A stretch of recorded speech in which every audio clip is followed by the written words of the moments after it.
Good morning, everyone. Today we are going to discuss the last two properties of materials. They are floating or sinking in water and solubility. Let's discuss about floating or sinking in water. Materials generally float or sink in water. Light objects float on water. Example, dry leaves, plastic toys, etc. Heavy objects like stones, metal pieces, keys sink in water due to their heaviness.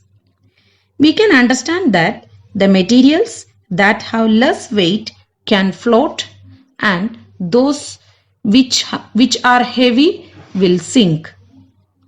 Next, the last property is solubility.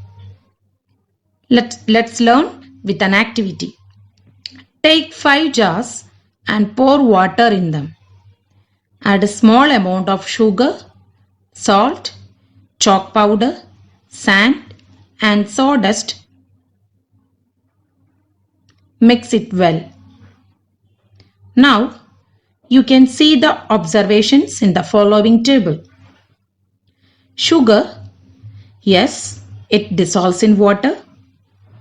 Salt, yes, that also dissolves in water. Chalk powder, yes, it dissolves in water.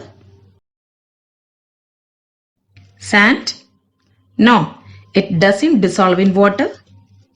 Sawdust, no, it doesn't dissolve in water. From the above observations, we can say that some materials can be dissolved in water. They are said to be soluble in water. The materials that do not dissolve in water are said to be insoluble materials. Some liquids can be mixed with water completely. Such liquids are said to be miscible liquids. But some liquids which do not mix with water are said to be immiscible liquids. Let's do an activity. Take 4 glasses, half filled with water. Add some milk, vinegar, coconut oil and mustard oil in each glass respectively and mix it well. Observe carefully. You will see that milk and vinegar completely dissolved in water. These are called miscible liquids.